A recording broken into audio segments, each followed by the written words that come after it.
dizer que algo mais próximo do que já foi. Na verdade, o pós-humanismo é uma coisa que está presente na humanidade desde quando a humanidade tem consciência de que ela é humanidade.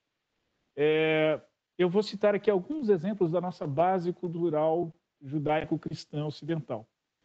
Poderia dar outros exemplos, mas o tempo é curto, então vamos simplificar muito. Imaginem vocês na nossa base religiosa judaico-cristã, seja você religioso vendo isso como base religiosa, seja, se não for, você pode ver como a mitologia judaico-cristã.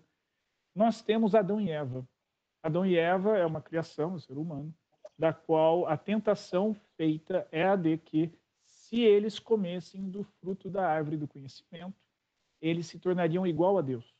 Eles veriam o bem e o mal, compreenderiam inúmeras outras coisas. Vejam que ele superaria a natureza humana que lhe estava condicionada desde a criação por meio do barro e se tornaria igual a Deus. É claro que o ser humano cai nessa tentação e padece de todos os males, né? Esse é o pecado original, todos os males da humanidade, inclusive a nossa pandemia, já surge deste momento, quando Adão e Eva comem o fruto da árvore do conhecimento. Observem que a estrutura aqui, na verdade, é o quê? É o ser humano querendo superar a sua própria natureza para atingir uma outra natureza superior a ele. Essa mesma estrutura vai se repetir na mitologia grega, a base também da cultura ocidental. Veja-se que em Prometeus, Prometeus dá o fogo à humanidade, ou seja, lhe entrega um conhecimento, algo que também acontece em Adão e Eva, ele adquire um conhecimento de ver o bem e o mal. Com esse conhecimento, que no caso aqui dos gregos é o fogo, o ser humano ele quer subir, escalar o Olimpo e atingir o nível dos deuses. Naquele momento, o ser humano era um ser mais complexo, mais forte, isso está nos diálogos de Platão, e os deuses, para castigar a humanidade, enfraquecê-los por conta dessa técnica adquirida, dessa tentativa de superar a própria natureza, divide esse ser humano. Daí surgir, inclusive, a ideia das almas gêmeas para Platão, ou na mitologia grega, como queiram. Também na mitologia grega nós temos Ícaro. Ícaro, vocês vão se lembrar, que estava preso numa ilha e ele, seu pai, constrói asas utilizando as penas das aves daquela ilha, juntamente com a parafina das velas que eles tinham para se iluminar à noite. Seu pai lhe alerta: não voe próximo do sol, porque isso vai derreter e você vai cair no mar Egeu e vai morrer. E Ícaro, ao voar e conseguir escapar da prisão, metaforicamente a prisão da condição humana, ele se encanta pela possibilidade do voo, de voar, e ele esquece que há um limite para ele utilizar aquela técnica. Ele supera esse limite, se aproxima do sol e as suas asas derretem, ele cai no mar e morre. Essa mesma estrutura, ela se manifesta também na literatura. Nós pensamos no primeiro livro de ficção científica, que é Frankenstein. O Dr. Frankenstein, que não é o monstro, usualmente nós atribuímos a Frankenstein ao monstro, mas não é o cientista, é o médico, que perde um filho. Ele não suporta a ideia de perder um filho e começa a construir um novo filho para si a partir de partes de outros humanos, de partes de outros seres viventes que morriam. E ao construir ali, ele consegue, de uma forma mirabolante, trazer vida para aquele corpo morto construído de partes mortas. Veja que também Frankenstein domina algo que a humanidade não era permitido dominar, a vida, e transfere essa vida para um outro ser. Esse ser ganha vida, e esse ser, ao longo do livro, ou dos filmes que vocês devem ter visto, ele vai contra o Dr. Frankenstein, ele vai perseguir o Frankenstein. Então, veja-se que é, novamente, o ser humano dominando a técnica, ultrapassando a natureza humana, uma vez que você consegue criar outro ser humano de uma forma absolutamente artificial e com outras coisas, sequer que nós temos que discutir se o monstro era em si, por si só, ser humano ou não. De todo modo, há uma superação ali da natureza humana e também vai contra ele. Se pensarmos ainda, não só em livro de ficção, mas pensarmos num grande romance da humanidade, que é o romance de Fausto. Fausto é narrado ao longo da literatura germânica de diversas formas. A mais famosa que nós conhecemos é de Goethe, mas existem pelo menos outras 4 versões com finais também diferentes. Fausto ele faz um pacto com Mefistófeles justamente para ter todo o conhecimento do mundo, para ter toda a sapiência, e ele vende a sua alma. E é claro que isso uma hora vai vir contra ele, que ele descobre que aquilo não era ter felicidade, que não era ser pleno, que não era a melhor coisa, e Fausto tem também um fim, quer dizer, na versão de Goethe, né, uma das 5 versões, Fausto é feliz, mas nas demais não, é trágica. Então, observem que o tempo todo nós temos uma máxima, desde a forja da humanidade, que nos diz o seguinte: cuidado com o conhecimento humano. Cuidado com os limites do conhecimento e a aplicação desse conhecimento na superação da natureza humana. Isso pode dar ruim, já diriam os meus alunos. Eles usariam outra expressão, mas não cabe nesse horário. Veja-se que, muito recentemente, nós começamos a ter algumas euforias científicas. Nós sempre tivemos euforias científicas, mas aqueles sonhos todos passaram a ser concretizados propriamente quando começa-se nas ervilhas de Mendel, passa a ter um grande avanço com a quebra do átomo na física quântica. Aliás, as partículas subatômicas foram uma descoberta fantástica, e tudo isso vai gerando uma sensação de euforia, E nas ciências físico-químicas, essa euforia, ela não se atentou àquela mensagem que nos acompanha desde a forja da cultura humana, que é cuidado com a superação da natureza humana, com o limite do conhecimento humano. E nós tivemos a bomba atômica, entre outros desastres da físico-química. Na área das biológicas, das ciências biológicas, também nós tivemos outros desastres, mas antes que desastres mais graves acontecessem, nós tivemos a fundação, e vocês conhecem essa história melhor do que eu, não vou repetir para vocês, até para economizarmos tempo, que é a fundação da bioética. No pensamento humano, a bioética ela surge como o alarme, ou como os freios, ou como a lupa para analisar exatamente esse limiar de até onde é seguro ou não é seguro, para nós conversarmos e a humanidade se manter, ela continuar existindo. Mas toda a ideia da bioética em si, ela vem sendo construída ao longo dos séculos que a humanidade existe, e nós precisamos estar atentos a essa voz que nos diz: cuidado com os limites do conhecimento.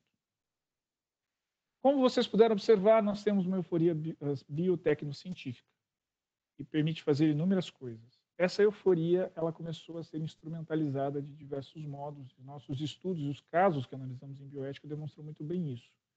Eu queria já neste momento fazer um alerta no que diz respeito à massificação da sociedade, porque neste momento nós conseguimos construir euforias muito específicas que nos permitem tomar decisões influenciadas por uma bolha da qual uma euforia científica muito específica foi criada.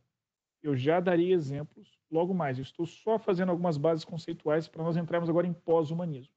De modo que o pós-humanismo ele é uma ideia muito antiga na humanidade. Inclusive, nasce com a própria humanidade tentando superar a si mesma. Mas, dentro da palavra pós-humanismo, nós temos algumas nuances que eu gostaria de falar com vocês. A primeira palavra que está encaixada dentro do conceito maior de pós-humanismo é a palavra transhumanismo.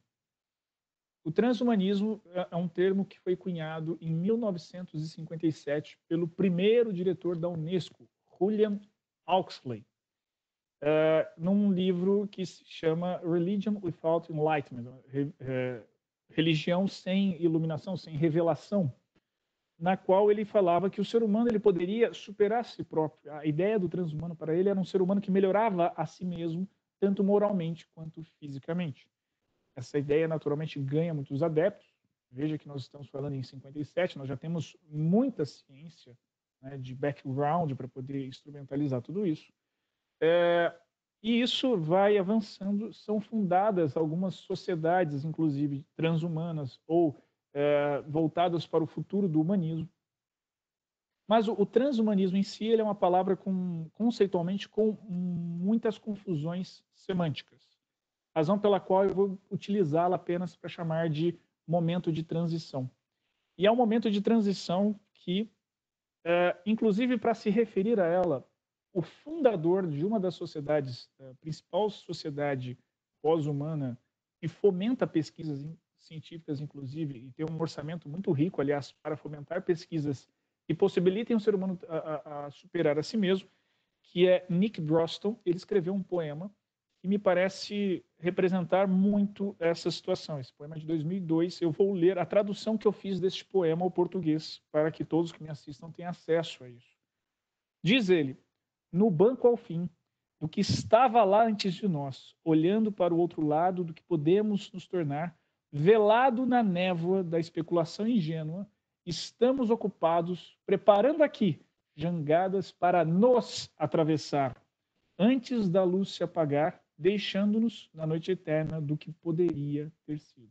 Essa é a angústia de Nick Broston, ou seja, um período de transição da qual eu tenho que correr, conseguir o máximo de tecnologia possível, para que antes que eu morra, eu consiga fazer essa travessia de me tornar eterno ou com alguma outra característica para além do humano. Mas eu queria trazer também outra palavra para esse nosso jogo conceitual, que é Human Enhancement, ou melhoramento, ou aprimoramento humano, como prefiram em português. O Human Enhancement é um estágio do desenvolvimento, ou da intervenção sobre o ser humano, na qual, embora ele seja aprimorado, desenvolvido, ele ainda é humano. Isso pode ser permanente ou transitório. Vejam vocês que uma substância utilizada para transtorno de déficit de atenção e a sua o seu consequente remédio, como por exemplo o caso da Ritalina ou Concerta, elas têm um receituário especial muito controlado, não por causa dos pacientes com TDAH, mas por conta dos humanos que não precisam desse remédio, mas porque querem virar a balada e trabalhar no outro dia normalmente, porque querem ter um super desempenho no concurso, um super desempenho acadêmico ou escolar, o que quer que seja, toma Ritalina desnecessariamente para poder conseguir ter melhor capacidade. Pensem nos dopings. Pensem nos dopings. O doping é o nítido caso de human enhancement, ou seja, eu consigo quimicamente, ou o que quer que seja, alterar aquele corpo humano para que ele tenha uma performance maior. Do outro lado, nós temos o pós-humanismo. O pós-humanismo é uma palavra que normalmente é atribuída a Nietzsche, por causa do Übermensch. Eu não sou fluente em alemão, mas Übermensch e a obra de Nietzsche está mais para além de humano do que pós-humano propriamente dito. Mais do que isso, em Nietzsche, o Übermensch, ele não está ligado a uma superação biológica do ser humano, mas está ligado a uma superação moral do ser humano, racional do ser humano. Então, me parece que são conceitos um pouco distintos daquilo que Nietzsche formulou e do que é o pós-humanismo. Em pós-humanismo, talvez com o sentimento, com o conceito que nós temos de pós-humanismo hoje em dia, a primeira vez que eu encontrei alguma referência a ele está em James Joyce, pelo menos dos mais contemporâneos, quando ele escreve uma carta, ele fala: olha, nós estamos aqui discutindo entre pré-humano e pós-humano. Há algumas outras referências na era moderna, mas com o conceito mesmo que nós entendemos sobre pós-humanos é muito mais recente. A doutrina vai se divergir em três correntes em relação ao pós-humano. A primeira delas vai aproximar o ser humano ao conceito de ciborgue. É o ser humano interagindo com a máquina de tal modo que ele próprio dispensará a biologia do seu corpo. Ou seja, ele poderá colocar toda a sua memória num chip e um dia ele poderá existir parcialmente ciborgue ou totalmente ciborgue. Ou então ele poderá interagir com a inteligência artificial de tal modo que seu cérebro ficará obsoleto. Há aqueles que, já na segunda corrente, que vão dizer que o pós-humano é aquele que ele se supera biologicamente. Então, a engenharia genética vai possibilitar uma mudança tal no ser humano que nós olharemos e diremos: não é humano. Eis aqui um pós-humano. A terceira corrente, como tudo no direito, é aquela que vai dizer que é o híbrido, que aceita tanto o ciborgue quanto a mudança genética. Tudo isso seria o pós-humano. Feitas essas bases conceituais, eu entro com a terceira parte, a última parte, acerca do pós-humanismo, que diz respeito, tá, mas tudo isso é teoria, que legal nós ficarmos debatendo uma coisa que não tem nada a ver com o nosso dia a dia. Muito pelo contrário. O meu medo é que, e quando eu pesquisei pós-humanismo pela primeira vez, foi em 2013, para minha dissertação de mestrado, lá nós tínhamos alguns indícios, mas não tão fortes. Veja que em 7 anos eu escreveria outra dissertação quase que alarmista. Gente, tomem muito cuidado. Em 2015, surgiu uma técnica muito pouco utilizada, muito pouco difundida naquele momento, chamada CRISPR-Cas9, agora já é uma técnica muito mais aprimorada e popularizada, em que você, utilizando uma bactéria, você consegue segmentar DNA e, utilizando o cRNA, você consegue colocar qualquer coisa, qualquer trecho de DNA em qualquer lugar. O kit para você comprar toda a bugiganga necessária para você brincar com isso, com o seu próprio DNA, do seu animalzinho de estimação, o que quer que seja, custa a fortuna de $500. É claro que hoje, com a crise, o dólar está um pouco mais alto, mas imagine que com $500, ou seja, menos de R$3.000, você recebe em casa um kit para você manipular qualquer DNA que você queira. Imaginem também que, não obstante você poder manipular o DNA de quem quer que você queira, você possa fazer isso com embriões humanos. Como, inclusive, já soubemos que aconteceu na China, as duas meninas que teve os seus DNAs modificados para que sejam mais resistentes ao HIV, por exemplo. De modo que a discussão sobre a proteção da natureza humana, ela é mais urgente do que nunca foi. Porque é possível nós fazermos tantas intervenções nos seres humanos, sejam de melhoramento humano, ou aprimoramento, como queira, sejam intervenções de transhumano, uma coisa transitória, uma coisa que não sejam tão drástica que você consiga, por exemplo, colocar uma proteína de algum animal em você para que você consiga repelir outros insetos, que seja, mas, enfim, uma característica não humana dentro do humano, aliás, costumo definir transhumanismo assim, mas ainda assim com mais características biológicas humanas, ou seja, o pós-humano, da qual você olha e fala, nós não podemos mais dizer que aqui é um ser humano. Nós temos hoje capacidade biotécnico-científica de realizar todas essas intervenções. E o que me preocupa, além de nós termos tudo isso, e claro que pipocam inúmeras questões, a primeira delas é, nós devemos, ou seja, porque nós temos a possibilidade, nós devemos fazer. Segundo ponto, acesso a recursos escassos. Nós estamos com recurso escasso de respirador, de EPI. Imagina só se nós falarmos sobre o recurso de você desenvolver o ser humano a tal ponto. Nós teremos, além de categoria, de classes sociais historicamente marcadas por desigualdade e por vulnerabilidade, vulneração, enfim, nós teremos agora ainda outra desigualdade mais marcante. Eu já me entristeço profundamente quando eu vejo a subnutrição ou a desnutrição no Brasil de crianças de até 3 anos de idade, cujo Conselho Nacional de Segurança Alimentar e Nutricional foi extinto e ainda não foi recomposto no atual governo federal. Me parece que nós estamos numa situação de inconstitucionalidade, portanto, porque era quem monitorava essas questões. Imaginem que essas crianças que terão tamanho desnutrição até os 3 anos de idade, elas estão condenadas ao resto da vida. Não importa se com 15 anos ou se com 5 anos você faça uma intervenção nutricional, a constituição biológica delas já está subdesenvolvida e elas jamais recuperarão uma capacidade cognitiva que elas teriam para poder aprender e tudo mais. Então, imagine só que hoje nós já temos uma situação já de vulnerabilidade que pode subdesenvolver o ser humano. Quanto mais se eu puder desenvolver alguns humanos, o que é que não aconteceria? Essa vem a segunda questão. E, por fim, a terceira questão que me ocorre, a primeira é por que existe, se devemos, a segunda é por que é que, se podendo, como é que nós vamos fazer para poder monitorar tudo isso? E, por fim, a terceira é, se nós impedirmos, ou seja, o Brasil, que tem uma cultura bioética, nós temos que admitir, já que depois de tantos anos e tantas gerações de bioeticistas que nos deixam um legado cultural, um patrimônio cultural bioético brasileiro e latino-americano, nós já temos uma cultura brasileira bioética, bioeticista, como queiram, que no mundo já é reconhecido já. Vejam que o nosso sistema de desenvolvimento de novos fármacos, ele é estruturado para ser o mais protetivo possível. Imaginem que no Brasil, então, nós vedemos isso, assim como várias outras práticas são vedadas aqui no Brasil. Mas nós não podemos esquecer que nós temos, essa é uma expressão que pode ser muito infeliz, mas me parece a melhor para o caso, até agora, aceito outra, paraísos bioéticos no mundo. O que são paraísos bioéticos no mundo? São lugares cujas restrições bioéticas ou questionamentos bioéticos são inexistentes ou muito frágeis. E com a globalização, é perfeitamente possível você sair do Brasil, ir para um paraíso desse, realizar tudo que você quiser realizar e voltar para o país. Nós temos que urgentemente começar a discutir a diplomacia bioética. Veja-se que, por conta de uma regulamentação protetiva, uns diriam conservadora, da gestação,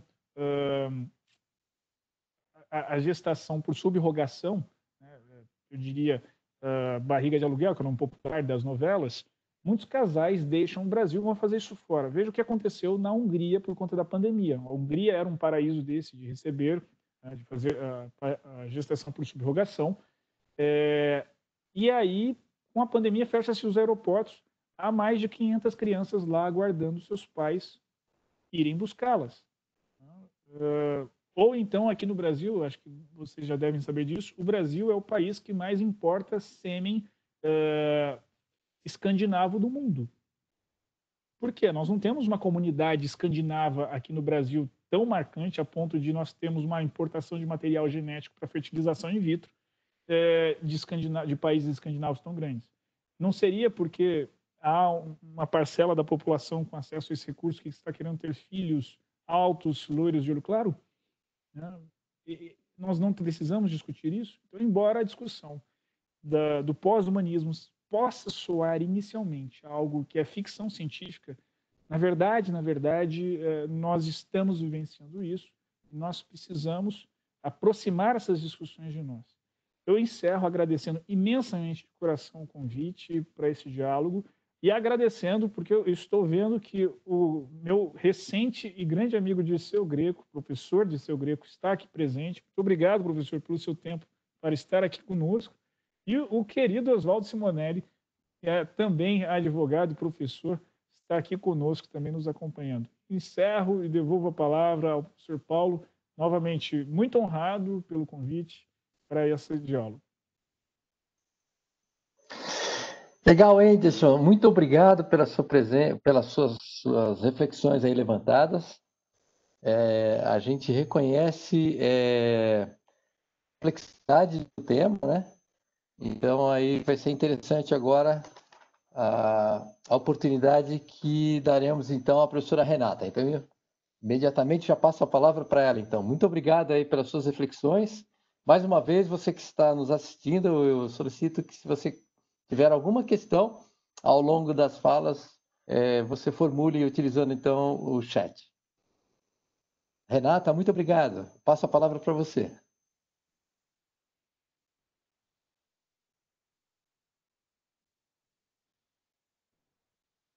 Renata, a gente não está te escutando. Acho que você tem que liberar o microfone. Pronto, deu? Me ouvindo bem agora? Boa tarde a todos.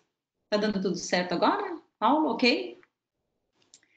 Quero começar agradecendo a participação de todos, quem está na plataforma, aqui pela ferramenta que o Mackenzie disponibilizou para a gente. Quero cumprimentar quem está de bioética no YouTube, pelo canal da Sociedade, dar uma boa tarde a todos vocês. Quero começar também agradecendo, não poderia deixar de agradecer o convite feito pelo Paulo Fraga. Muito obrigada pelo convite, é uma alegria estar aqui hoje, Paulo. E quero cumprimentar também o Dr. Edson Almeida pela iniciativa, está sempre estimulando, apoiando, promovendo o encontro avançado de bioética. Agradecer a Marina, que é quem concretiza, viabiliza, a Marina Borba. E não quero deixar de destacar o CEFT, né, que é o grupo de pesquisa em ética e bioética da Universidade Presbiteriana Mackenzie. E, por fim, quero cumprimentar o professor, meu colega Henderson. Quero agradecer a oportunidade de trocar essas reflexões, essas experiências aqui contigo, Henderson. Quero cumprimentar pelas suas reflexões, pelas suas considerações. Sinto que nós somos ambos encantados com os temas da bioética, tanto aqueles que movimentam as nossas reflexões no sentido de concordância, nos assombram. Então, eu tenho sempre a admiração com relação às suas falas e às suas considerações. Então, é uma alegria para mim. E não só com relação... Eu tenho uma profunda admiração por você, Henderson, não apenas pela sua dedicação em torno dos temas da bioética, como também pelas oportunidades em que você se aventura na flauta doce junto com seu pequeno. É muito bacana, viu? Eu sou encantado com música e criança. Muito bom, parabéns lá pelas suas aventuras. Obrigado. E aí eu quero dizer que esse tema, que é o tema da bioética, em especial a bioética como um todo, em especial o transhumanismo, a transhumanidade, o transhumano e o pós-humano, que é o que a gente veio refletir aqui hoje, é um tema muito instigante, né? É muito desafiador. Quando a gente fala de transhumanismo dentro da bioética e dentro do biodireito, como o professor Henderson bem colocou, e eu vou fazer aqui referência a alguns pontos da fala dele, com os quais eu concordo em gênero, número e grau, quando a gente fala de transhumanismo, em especial, as pessoas já pensam, quem ouve sem estudar o tema, sem se debruçar um pouquinho sobre o tema, já pensa em ficção científica, né? E eu gosto de levar para as aulas de biodireito as revistas, eu gosto de levar os livros, eu gosto de levar os jornais, e eu gosto de levar os jornais e as revistas do dia, que não são dirigidos ao público específico, para mostrar que esse é um tema que está aí, que está acontecendo, que está na sociedade, mas que muitas vezes, como a gente não tem um olhar dedicado especificamente para aquilo, acaba passando batido, acaba que a gente não vê, né? Então, quando a gente fala de transhumanismo, a gente não está mais no século XXI, a gente já está no século XXI e a gente não está mais falando de ficção científica. Quando a gente fala de transhumanismo, a gente está falando de alguma coisa que a ciência está promovendo e que muitas vezes a gente vai ter que pensar se do ponto de vista da ética, e aí a filosofia vai estar bem equipada, né? bem fundamentada para fazer essa crítica, se do ponto de vista da ética é aceitável e se do ponto de vista do direito vai ser permitido, né? A gente vai ter que pensar, como o professor Henderson colocou, a gente vai ter que pensar nos limites da ciência. Eu costumo dizer, quando eu falo de limites da ciência, que não é a expressão mais simpática quando a gente fala para o público em geral. Normalmente a gente tem aquela intenção e aquela sensação, quando a gente fala de ciência, a gente diz, mas a ciência ela não pode ter limites, a ciência ela tem que ter liberdade, né? Os pesquisadores têm que ter liberdade para pesquisar. E daí a gente tem que lembrar que o conhecimento ele não é nem bom nem mal em si mesmo. O problema é o que o homem vai fazer com o conhecimento. O problema é o patamar moral que a humanidade está para saber se a gente tem condições de instrumentalizar determinados conhecimentos em determinadas épocas. Se a gente vai fazer um bom uso ou não. O conhecimento em si ele não é bom nem ruim. Vai depender do uso das escolhas, e aí entra a ética, e aí entra o direito com a responsabilidade, vai depender das escolhas que a gente vai fazer. O professor Henderson colocou de forma bastante clara, de forma bastante precisa, a questão do transhumanismo para a gente, dizendo para a gente, olha, o transhumanismo ele está muito ligado, ele está diretamente relacionado com um melhoramento, né? É quase como se a gente dissesse assim, olha, o transhumanismo vai se debruçar sobre o melhoramento que a ciência vai ser capaz de realizar nos seres humanos. E por que a gente fala desse melhoramento hoje em dia? O que acontece que, de repente, a gente deu esse salto que a ciência vai se mostrar capaz de manipular os genes humanos, o ser humano, a inteligência humana, a performance humana, a ponto da gente ter que refletir sobre essas modificações, né? A gente costuma dizer que esse transhumanismo, ele se dá dentro do que a gente chama de terceira revolução industrial. Do que a senhora está falando, professora, quando a senhora fala de terceira revolução industrial? Eu estou falando de uma revolução industrial onde a gente converge, onde convergem alguns saberes. Que saberes são esses? A gente se refere até a sigla como NBIC, que é nanotecnologia, biotecnologia, informática e cognitivismo, né? Quando esses quatro ramos do saber eles se organizam, a gente começa a pensar nisso que a gente chama de transhumanismo. Por quê? Porque a nanotecnologia, junto com a biotecnologia, a capacidade de engenheirar os genes, de editar os genes, como o professor Henderson tão bem colocou, né? O caso que a gente viu lá na China, as gêmeas, os bebês geneticamente modificados, engenheirados através de uma técnica, quando a gente une isso à internet das coisas hoje em dia, à informática, ao Big Data, a inteligência artificial, quando a gente associa isso ao cognitivismo, né, a gente começa a perceber aí que é a terceira revolução industrial, é uma nova etapa da ciência, é uma nova fase, e a gente vai ter que começar a pensar o que a gente vai querer fazer com esse tipo de conhecimento. A primeira coisa que eu acho que faz com que acenda uma luz, eu vou dizer amarela, para quem está conhecendo o tema agora, mas eu tenho certeza que o professor Henderson concorda comigo que a luz é vermelha. Já, a primeira coisa que eu vou dizer é que acende uma luz amarela ou vermelha quando a gente pensa quem que está financiando esse tipo de pesquisa, né? E aí vem uma outra sigla que a gente chama de GAFA, que é o Google, a Amazon, o Facebook e a Apple. Então a gente pega esses gigantes e olha lá para o Vale do Silício e sabe que eles estão investindo bilhões. Quando eu digo bilhões, eu estou dizendo bilhões de dólares, né, nesse transhumanismo, que vai ter como objetivo, acho que, para a gente falar assim, bem superficialmente, que vai ter como um dos objetivos, vamos dizer assim, a cura, eles chamam cura, eu vou repetir, a cura do envelhecimento e a busca da imortalidade, como o professor Henderson bem colocou, né? Um sonho humano.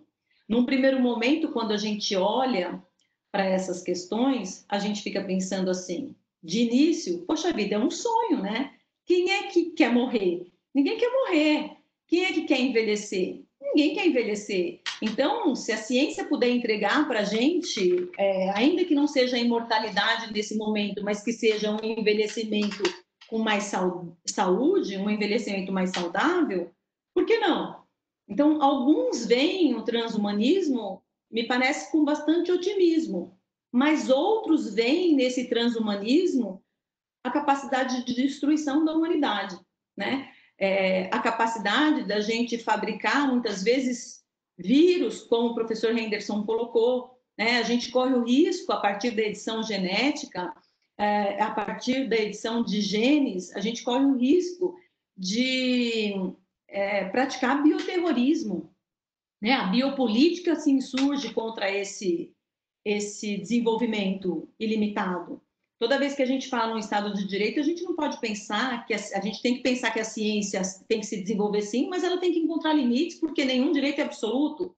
E a gente aprende isso logo no início da faculdade de Direito, que a gente vai encontrar limites, né? Nos próprios direitos, eles vão ter que ser sopesados, ponderados. Então, alguns veem esse desenvolvimento com um certo temor, achando que ele pode, sim, representar uma ameaça para a humanidade. Quando a gente diz assim, olha, alguns veem com certo temor, a gente pode pensar, bom, mas as pessoas que veem o desenvolvimento da ciência com certo temor, elas podem ter esse temor porque elas são obscurantistas, elas são conservadoras, elas são religiosas, elas são, sei lá, a gente pode entrar nessa seara. E ainda que fossem, né, elas teriam, aqui diante de um professor de direito constitucional, elas teriam a perfeita condições de serem, em virtude da religião também, porque o Estado não é ateu, não é verdade, professor? Então, o credo tem que ser respeitado. e pode ser considerado sim, mas o mais interessante é quando a gente pega ilustres representantes da própria ciência reivindicando uma ética da não pesquisa.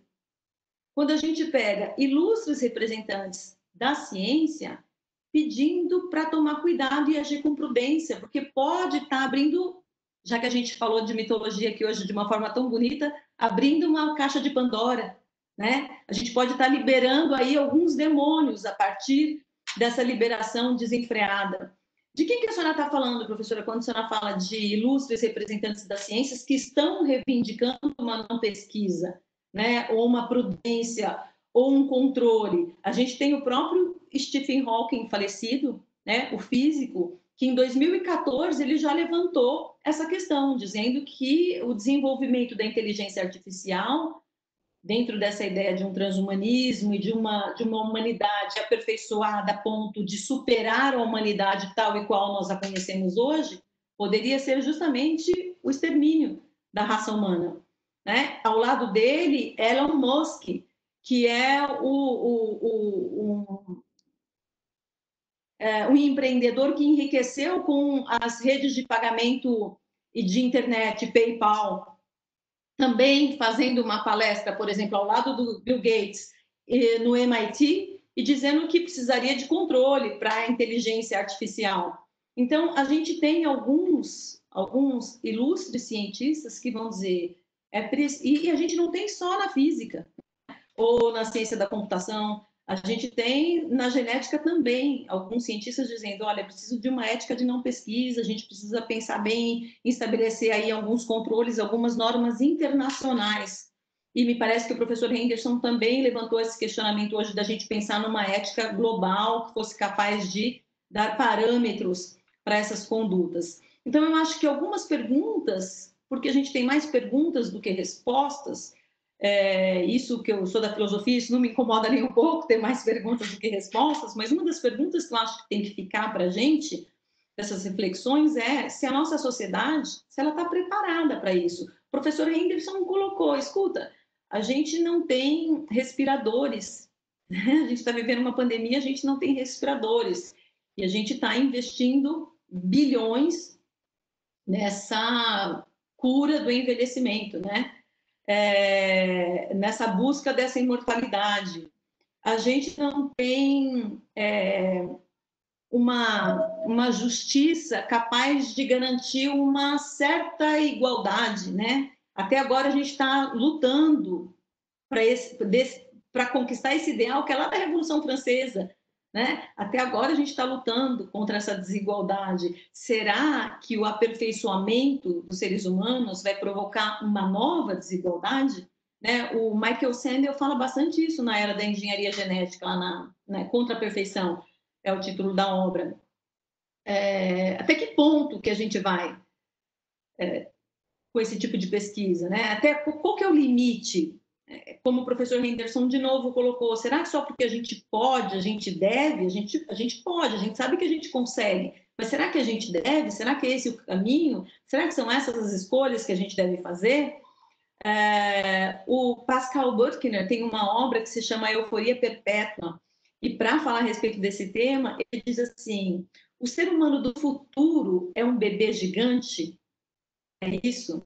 E aí, esse bebê gigante vai mostrar essa sociedade hedonista nossa que está buscando desenfreadamente o prazer, o afastamento do sofrimento, a imagem, né? A imagem perfeita e a infantilidade diante das contingências da vida, né? Então, eu acho que a gente tem que, se a gente vai começar a questionar, a gente tem que começar a questionar por esse viés, que é o viés que o professor Henderson colocou, e são apontamentos que eu queria levantar aqui, mais no sentido de reiterar o que o professor Henderson apontou, que eu volto a dizer, eu concordo em gênero, número e grau, e deixar aberta aí essas questões para ver se a gente consegue conversar um pouquinho mais a respeito delas. Desde já eu agradeço mais uma vez a oportunidade da participação.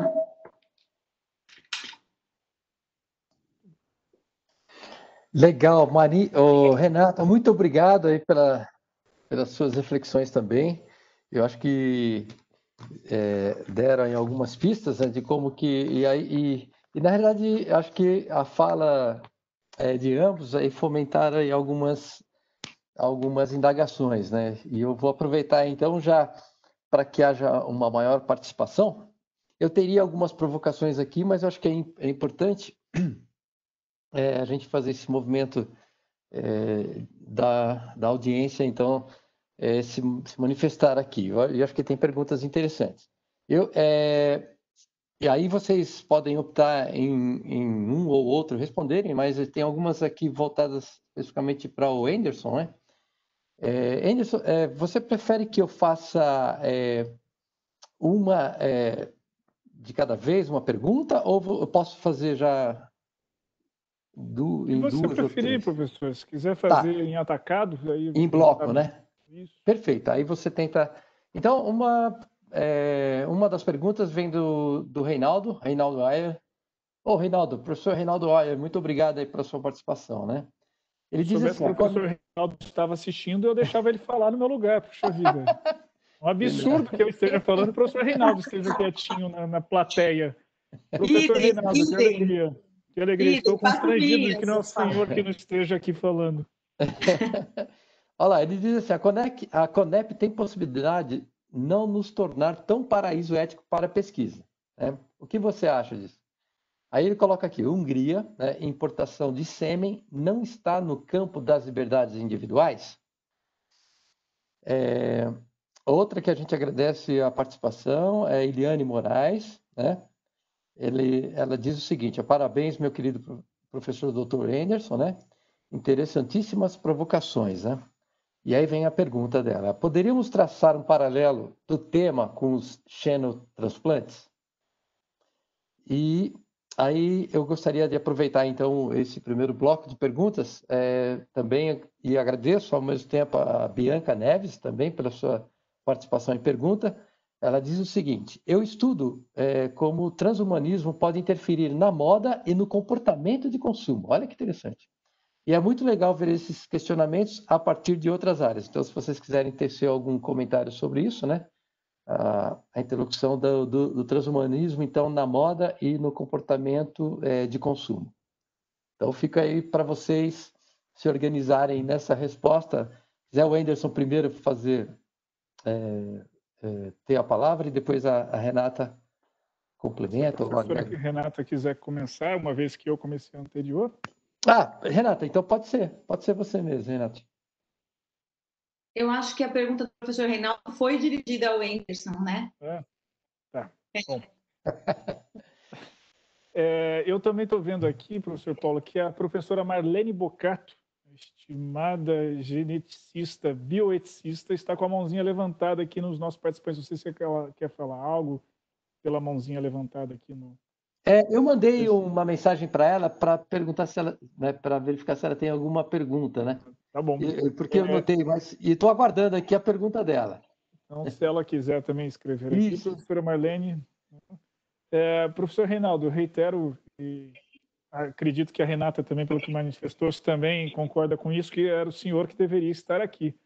Eu retomo o que eu falei no começo, nós temos uma tradição, já temos um legado cultural de bioética neste país e o senhor certamente é um dos pilares deste legado sobre o qual nós nos assentamos para poder produzir qualquer resposta que nós estamos fazendo. Então, fico muito honrado que o senhor esteja nos ouvindo aí. Professor, creio que no Brasil a Conep faz um papel fundamental para estabelecer parâmetros de segurança ética em pesquisa. Então, sim, eu fico feliz de ter a Conep. Eu acho que, inclusive, nós precisávamos fortalecer e disseminar a cultura da Conep no sentido da população saber o que é a Conep, saber como que funciona e tudo mais, porque quanto mais ela é conhecida, mais ela é apreciada e mais ela é protegida.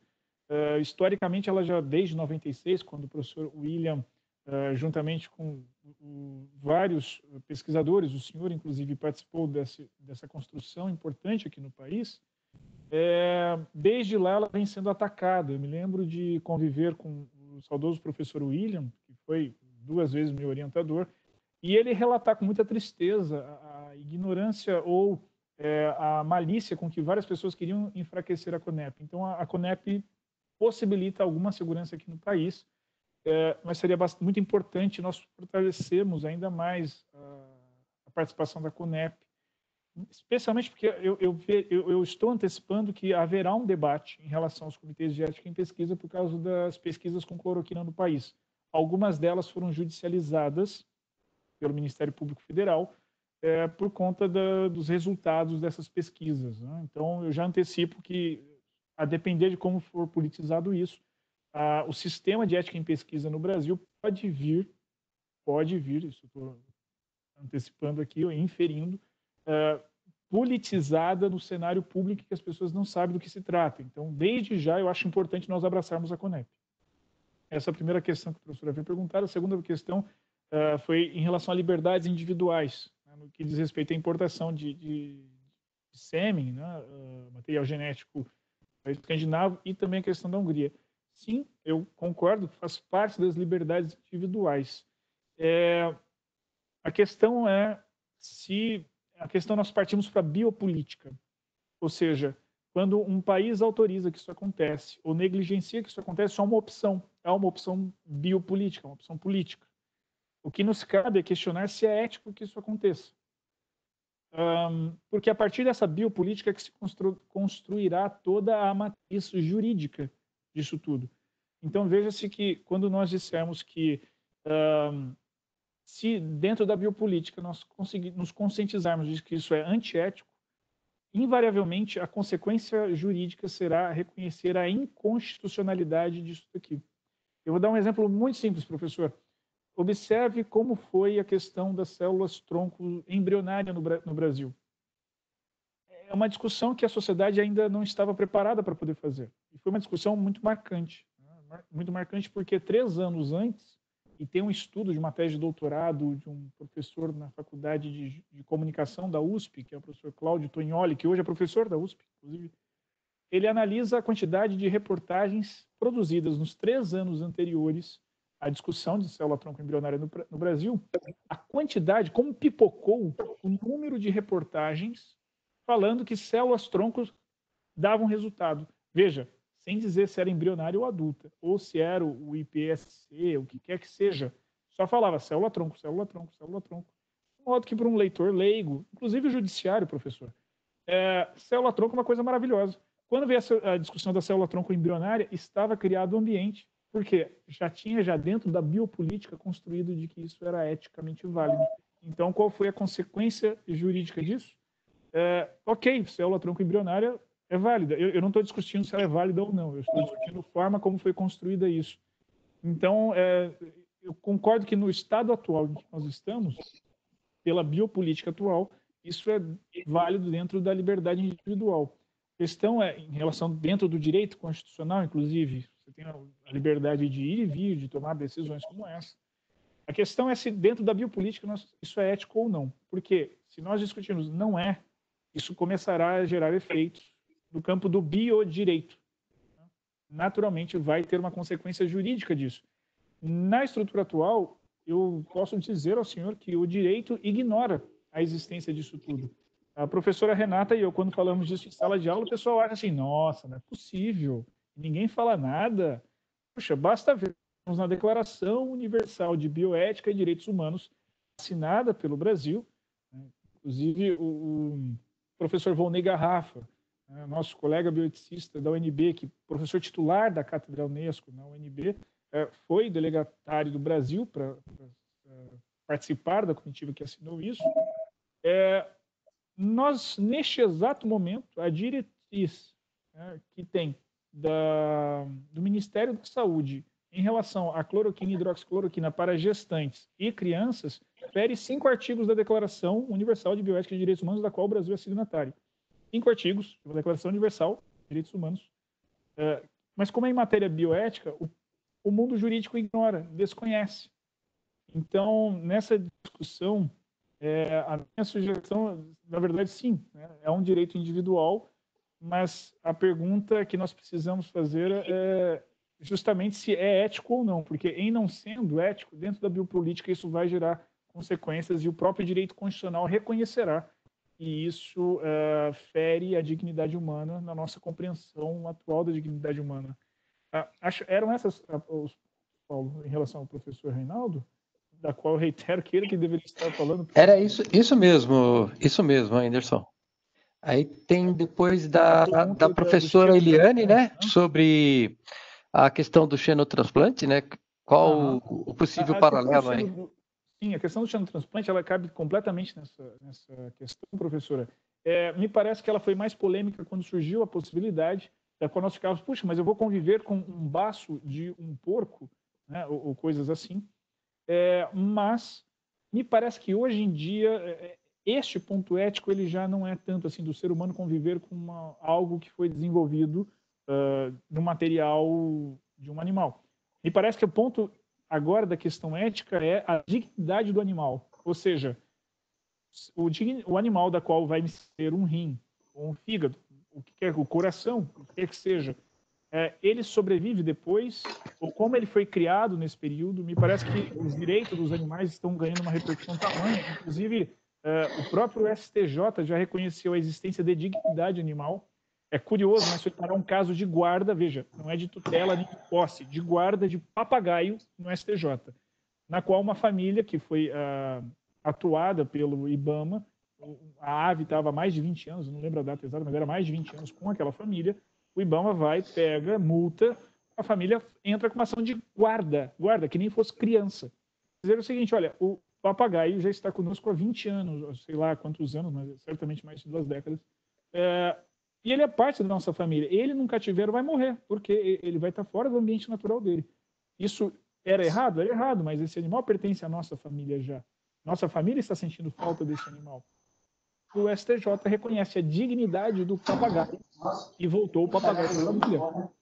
Então veja que nós temos a figura da dignidade animal já aqui envolvida, e me faz crer que agora a discussão não é a possibilidade se é ético ou antiético, no sentido de que, olha, eu vou conviver com uma parte de outro animal, mas assim, se esse animal eu não estou ferindo a própria dignidade dele ao utilizar-se do xenotransplante comigo. Então me parece que mudou um pouco a discussão atual do xenotransplante, né? Qual seria o ponto ético dele.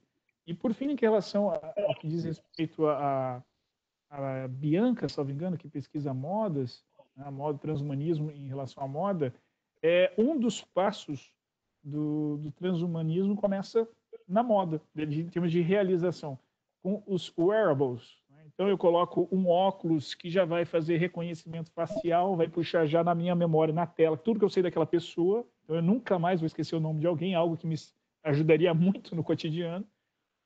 Eu vou conseguir fazer fotos ou filmar com o meu óculos que eu estou usando. O meu relógio, ele agora é um smartwatch, né? Aliás, tudo vai se tornar smart, menos os livros e as pessoas, porque tudo é smart por elas.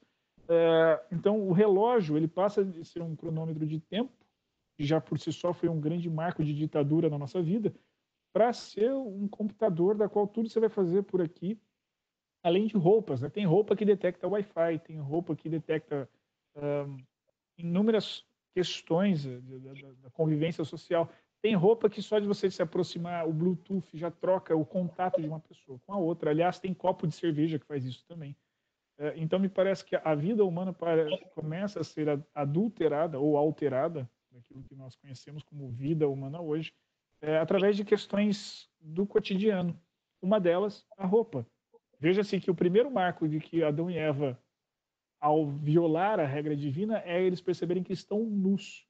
A primeira grande alteração da tentativa de superação da natureza humana se dá com a roupa. Então, naturalmente que isso replica-se aqui também, de modo que nós vamos começar a fazer mudanças no nosso modo de vestir para trazer a tecnologia como se nos pertencesse. Até que um ponto essa tecnologia poderia estar definitivamente implantada em nós. Mas eu já falei demais. Renata, por favor.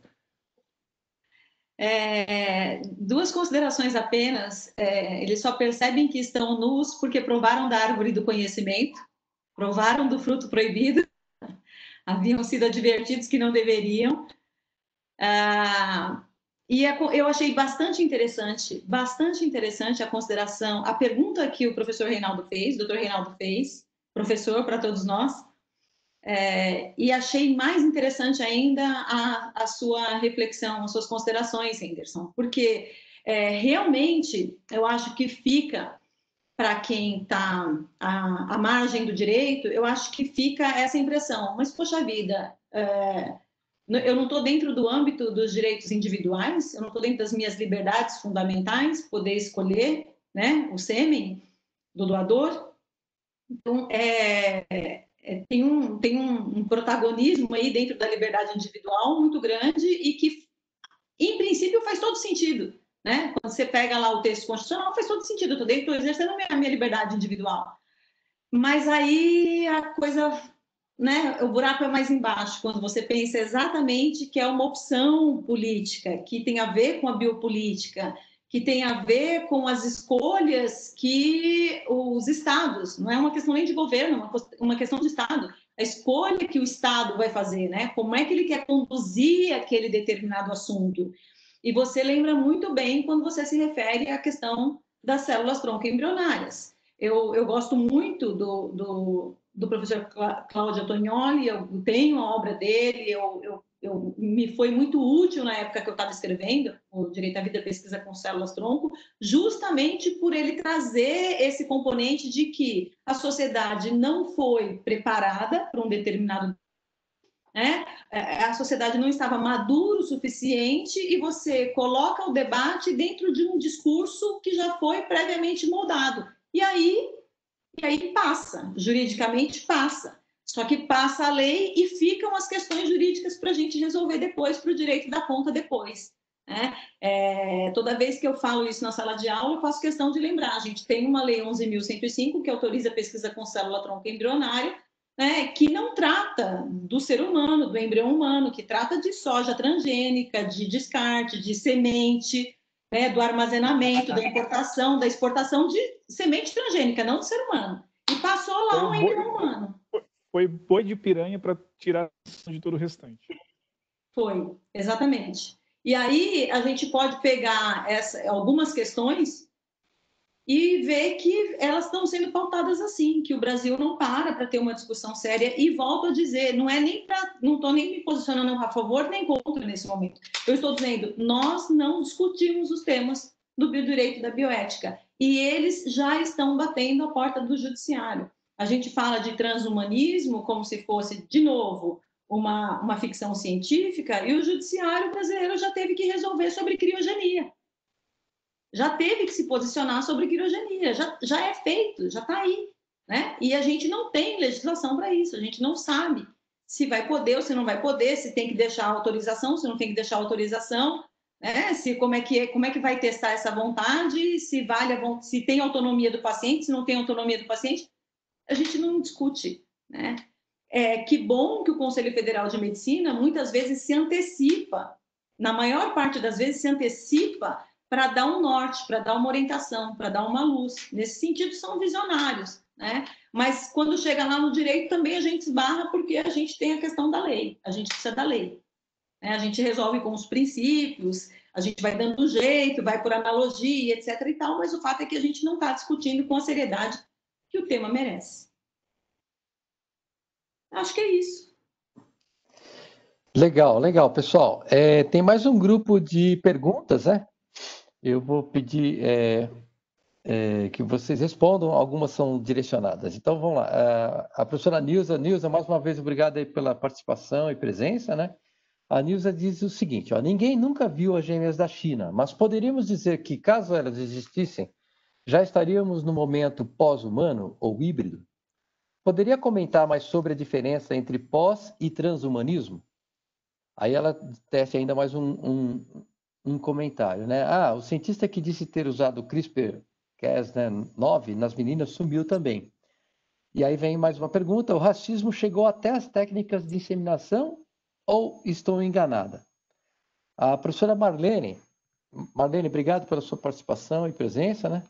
Ela parabeniza a você, Renata e Henderson, né? E ela aproveita então para colocar aqui a declaração transhumanista, né? Apesar de todo progresso representar uma mudança, nem toda mudança representa progresso. Aí ela vem com a pergunta, né? Como a população mais humilde poderá usufruir do progresso no transhumanismo, né? Houve aqui uma manifestação do Carlos Ferrara. Obrigado, Ferrara, pela sua presença também, né? Parabenizando a vocês dois palestrantes, né? E uma pergunta, a Stephanie Petz, ela parabeniza vocês dois também pelas excelentes exposições, e ela direciona uma pergunta a você, Anderson, né? Como você observa o melhoramento genético a partir da ótica de movimentos supremacistas brancos?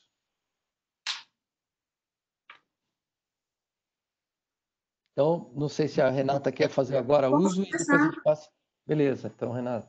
Posso começar. Quero comentar uma questão. Eu acho que transhumanismo e pós-humanismo, eu particularmente, como não me debrucei exatamente sobre o tema, acho que é o tema da pesquisa do Henderson, eu trato quase como sinônimo. Mas eu gostaria que o Henderson falasse mais sobre isso. Eu costumo tratar como sinônimo trans e pós. Posso estar errado e queria até que o Henderson me corrigisse nesse momento, se eu estiver errada. Agora, eu gostei muito que ela falou das gêmeas. Eu me perguntei isso esses dias, né? Eu me perguntei, gente, onde é que anda essas gêmeas? Porque essas gêmeas, pelo que me consta, é para elas estarem com 2 anos, né? Então, se essas gêmeas estão por aí, eu também queria saber onde é que elas andam.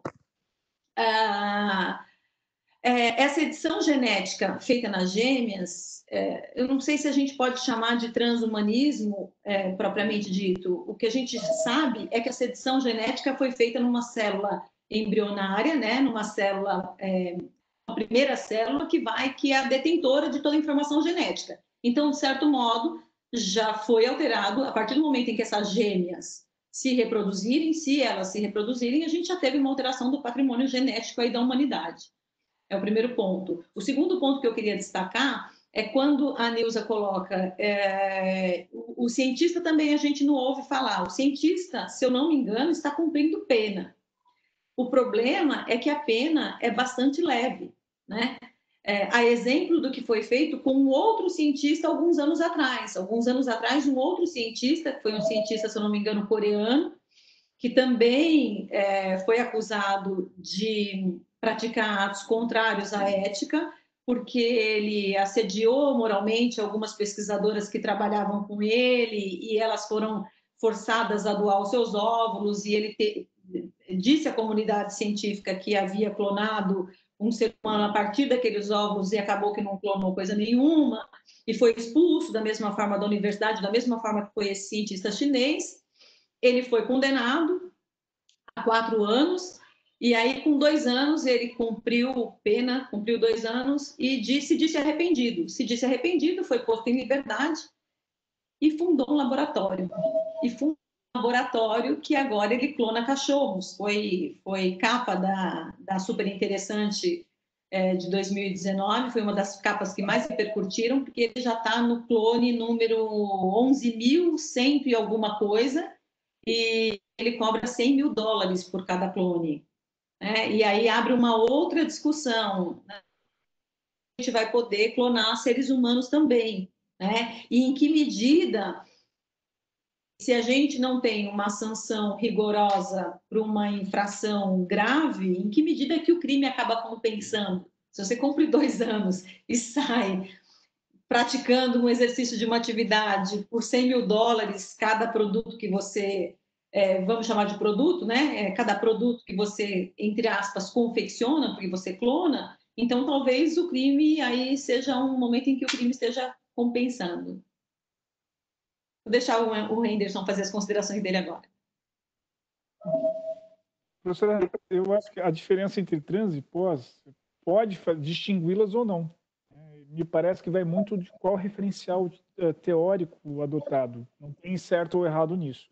Eu costumo distinguir, porque me parece que nós conseguimos assim veja, não tem tantas repercussões práticas, mas apenas teoricamente eu costumo colocar o transhumano como aquele ser humano que ele mantém a natureza humana e é acrescentado a ele alguma outra característica que não lhe pertenceria. Então, no caso da Naná e Lulu, as duas meninas, se o que foi feito pelo CRISPR-Cas9 com ela foi acrescentar um gene que não é da natureza humana, seria um transhumano. No caso, foi o gene CCR5 que foi que teve alteração no caso dela. É um gene humano que foi adulterado para ter uma recepção qualquer de carga viral distinta. Me parece que, neste caso, a gente pega uma característica humana e a melhora. Então, poderia chamar de melhoramento humano. Melhorou a capacidade de resposta imunológica dela. Por que eu não sei se eu colocaria como pós-humana, propriamente já pós-humana, porque ela ainda tem todas as demais características humanas. Ela vai necessitar da mesma carga de horária, de sono, ter que comer do mesma quantidade de alimentos. No geral, ela só tem uma resposta imunológica melhor. É claro que eu posso adulterar tudo isso e falar, não, pelo meu referencial teórico, qualquer alteração já é pós-humanismo. Isso está perfeitamente correto. Se assim for, não, toda e qualquer alteração realizada que não seja temporária, ou seja permanente, já torna o humano pós-humano. Então, é perfeitamente possível. Então, neste caso, ela já é pós-humana e não tem discussão. A outra pergunta que era feita diz respeito ao racismo, né, sobre a questão da supremacia ariana, aquela coisa toda, e estarem fazendo nisso. Esse é o risco da ideologização da ciência. A professora Renata me explicou super bem. A ciência per si, ela não é boa ou ruim.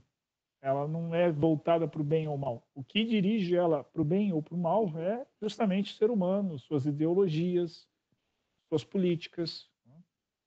Então, sim, isso já está acontecendo. Isso é um grande risco. Um risco que nós temos que estar atentos, porque perpassa a toda a discussão racial que nós estamos tendo nesse exato momento, né?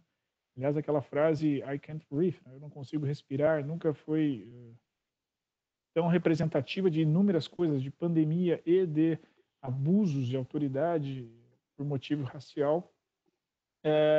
Mas também na ciência nós estamos vivenciando isso. Né? Toda essa ideologização e utilização indevida. A Nilza está perguntando agora em relação às mulheres que estão escolhendo o semi-escandinavo. Veja, se há uma opção delas, né, poderia ser uma liberdade individual, como disse o professor Reinaldo, o Brasil tem a regulamentação sobre isso, inclusive é feita pelo Conselho Federal de Medicina. Se o professor Oswaldo Simonelli estiver aqui para poder nos lembrar, que de cor não vou lembrar, é 1890 e alguma coisa, salvo engano, a resolução, algo do tipo. É uma resolução, ou 2196, talvez. Uma resolução do Conselho Federal de Medicina que diz respeito a será realizado planejamento familiar por meio de biotecnologia. Permite os bancos de doação de esperma, mas não permite esse tipo de escolha. Né? Ou seja, então no Brasil, pela regra brasileira, não permite esse tipo de escolha. Mas como o negócio jurídico é realizado fora do Brasil e entregue no país, o Brasil não tem como regulamentar. Olha, é um contrato feito num servidor pela internet alocado fora do Brasil, com leis que incidem nesse negócio que não são brasileiras, simplesmente entregam aqui. Então não dá para o Brasil intervir nisso. Então por que elas podem fazer isso? Porque a regra brasileira diz que se isso fosse realizado aqui, imagina que a Renata monte uma empresa e eu vou lá e vou realizar essa compra. Aí não, porque o objeto disso seria declarado como ilícito no Brasil. Fora do Brasil, não. E agora isso acontecendo, isso acontece por alguma forma de racismo, de tentar uma supremacia? Sim, porque no Brasil nós achamos esse fenótipo, né, de pessoas brancas e de olhos claros, com características escandinavas mais bonitas. É o que ficou na novela, na revista até hoje. Agora que isso está mudando, agora que a comunidade está se sensibilizando para, puxa vida, por que eu nunca reparei no ambiente onde eu estou que as pessoas pretas são aquelas que servem às mesas, por exemplo. Hoje não, porque não tem restaurante funcionando, exceto em São Paulo, que no meio da pandemia resolve abrir tudo, mas fora disso, pessoas em outros tempos não observariam esse tipo de coisa. Seria visto como normal. Claro que com a biotecnologia à disposição, esse normal, esse preconceito, esse racismo estrutural a expressão correta, ele se manifestará nisso, Nilza, e as pessoas não vão se questionar nisso, e o Brasil isso não tem uma repercussão tamanha a ponto do Brasil virar e falar assim, nossa, precisamos fazer uma regra aduaneira agora aqui. Se chegar uma encomenda, vai ser jogado fora. Então, enquanto não tiver uma repercussão, esse racismo estrutural, ele vai se manifestar nessa biotecnologia, Nilza. Teve mais alguma outra pergunta que esquecemos de falar? Não, eu acho que não, mas eu tenho mais algumas aqui. E com isso, então, pessoal, com esse último bloco de perguntas, a gente está apontando aí para a finalização do nosso encontro, que tem sido extremamente profundo e reflexivo, é muito rico, viu? Parabéns aí mais uma vez pela participação de vocês dois e também pela qualidade das perguntas também, que acabam o debate só então está bom por causa das perguntas que estão sendo feitas aqui para o professor Renato e eu falarmos, pelo público que nos assiste. Certamente. Exatamente. Não, mas é isso aí. O tempero, cada um vai colocando o seu, mas foi legal o levantamento que vocês iniciaram aí o bate-bola, né? Eu gostaria de apontar aqui, além de perguntas, tivemos algumas manifestações que eu faço aqui. Uma delas do professor Dirceu Greco, né? Que ele deixa aqui o seguinte recado: caros e cara colega, né? Infelizmente ele teve outra reunião, né? E iria perder então a discussão, mas ele parabenizou a todos, né, achando ótimo, né? E coloca assim: continuemos juntos, grande abraço, Dirceu Greco, né? A gente teve manifestação aqui de agradecimentos também e parabenizando da Débora Gozo e do Carlos Mucuta de Santos, lá de Angola, né? Nosso irmão angolano, né? Então a gente fica muito feliz por isso.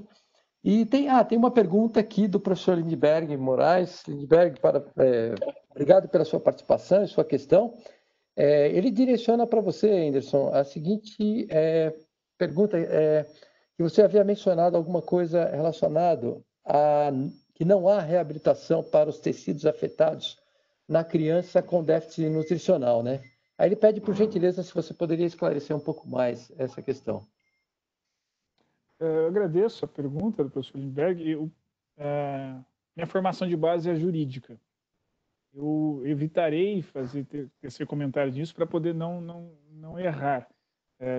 Porque são médicos ou enfermeiros, nutricionistas, todos os profissionais da área de saúde que estão aqui juntos podem, por favor, nos socorram. O que eu direi é aquilo que me falaram. Eu não vou entrar em outra área, mas numa consulta que foi feita, a Comissão de Bioética da OAB Nacional falaram, olha, isso está acontecendo. Aí eu precisei entender, por favor, me explique qual é a consequência disso estar acontecendo. E aí a resposta foi essa. É triste que isso esteja acontecendo, porque quando uma criança tem uma subnutrição tão crônica até os 3 anos de idade, você afeta a capacidade cognitiva dela para o resto da vida.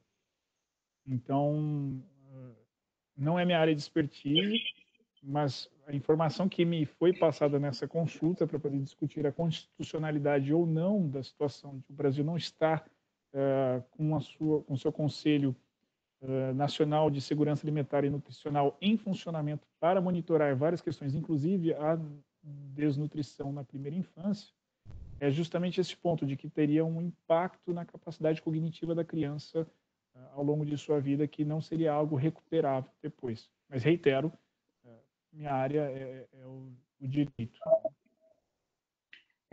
E a Nilza no chat está corroborando a sua explicação, professor Henderson, está dizendo que está correto. Obrigado, Nilza, obrigado por ter nos auxiliar aqui. O triste de fazermos direito é isso, a gente tem tão poucas respostas para coisas tão interessantes que as ciências biológicas. A gente às vezes não tem a fundamentação que a gente gostaria, mas a gente lê um lugar bom, isso que a gente está dizendo. Exato. A gente tem um artigo de lei para citar. Exatamente.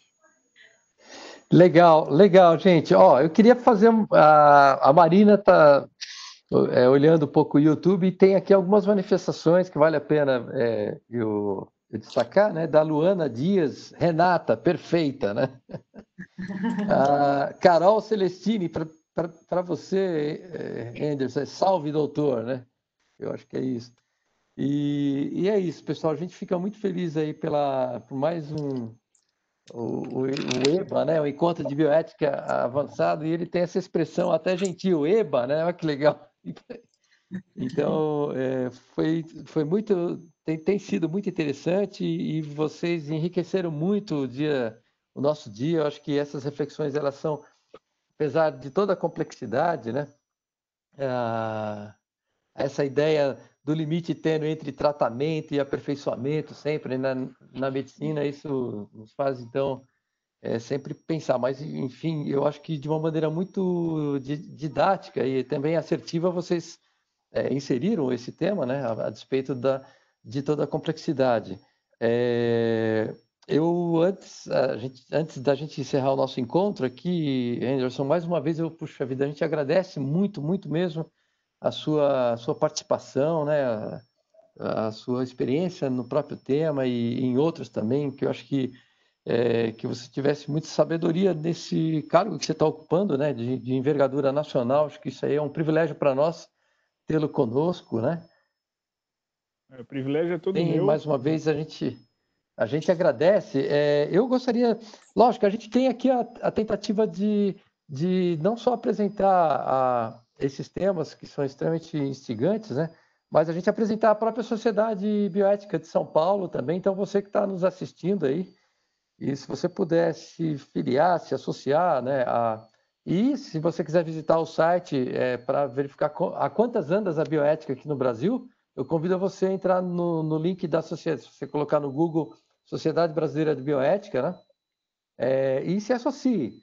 Ou então, se você quiser já o endereço já direcionado, sbbioetica.org.br, né? E ao se filiar, você automaticamente já está se filiando à nossa regional aqui de São Paulo. Eu tenho alguns queridos que fazem parte da diretoria da Sociedade Bioética que estão conosco aqui, e, logicamente, em especial ao nosso presidente da nossa regional, o professor Edson Umeda, e eu queria passar a palavra para ele aí, para uma palavra de saudação e agradecimento. Edson, fique à vontade.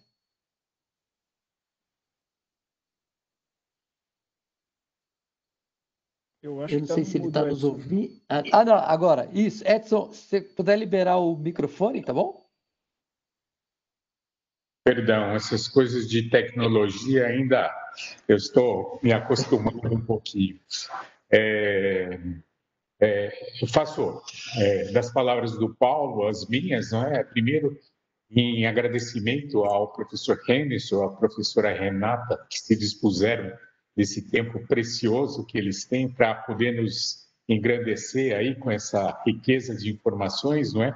E agora resta a gente fazer uma reflexão quando for colocar a cabeça no travesseiro essa noite sobre todas essas condições que foram aí bem explanadas aí nessa nosso encontro. Então, eu gostaria de agradecer muito a participação dos dois professores aí que sempre nos acompanham, né? Grandes amigos também, principalmente. O professor Paulo, né, por todo o seu empenho para que a gente pudesse utilizar essa plataforma da Universidade Mackenzie, né? O JP, que está aí, né, por trás também para nos ajudar, né? Foi muito importante nessa questão aí também, o desenvolvimento dessa situação. Pedir realmente, né, que as pessoas que tiverem um interesse no tema, que se associassem à Sociedade Brasileira de Bioética, como disse o professor Paulo. Isso nos engrandece muito e nos faz crescer muito em importância, principalmente nesses novos tempos, né? Não sei se é um novo normal, mas novos tempos aí, com certeza. Então, muito obrigado a Nilson, obrigado ao professor Dirceu, ao professor Reinaldo, toda a equipe aí também da Sociedade de São Paulo que está presente prestigiando o evento. Obrigado a todos. Legal, Edson. Obrigado aí pelas palavras, né? Só também destacando que tivemos participantes do Rio de Janeiro, do Mato Grosso do Sul, né? atravessamos o Atlântico também. Então, a gente apanha um pouco com a tecnologia, né? Mas ela tem esse lado que nos possibilita, então, essa interlocução e diálogo sem fronteiras, né? Então, mais uma vez, a gente agradece a todos vocês aí que participaram, né? Quer seja com as perguntas aí, e os nossos palestrantes, dizer a vocês que publicaremos, eu vou, logicamente, solicitar a autorização, eu não tinha falado isso com eles anteriormente, mas a gente acabou por gravar o evento, né? E vai ficar na página... Ah, puxa vida, então, ok. Porém, eu ia colocar os empecilhos jurídicos aqui, deixar ele sem jeito, você já autorizou? Eu sou fácil. Eu ia deixar o Paulo numa saia justa. Eu estaria provocando um constrangimento assim, em público, né? Olha, eu tenho aqui 32 testemunhas, então, que vocês autorizam. Qualquer coisa, existem celas aí com 32 lugares. Legal, mas a gente agradece muito mesmo a participação. Agradeço a Marina também. A Marina ela tá nos bastidores também. A gente teve uma dificuldade lá no YouTube, mas a gente vai deixar publicado. Eu acho que isso é objeto também. Como somos educadores também, né, pessoal? Utilizem então essa gravação para os nossos alunos e tudo mais. Acho que isso é um conteúdo extremamente rico, né? Acho que ele dá pano para manga, né? Então, mais uma vez, Anderson, muito obrigado mesmo pela sua... Foi um prazer muito, muito grande te conhecer e fazer parte aqui desse momento. Renata, um beijo também. Obrigado, viu? Puxa vida, por tudo. Obrigada, Paulo. Gente, obrigada, Anderson. Obrigada, Edson. Muito obrigada. E vamos juntos e vamos adiante aí. Se Deus quiser. Tchau, gente. Tchau, tchau.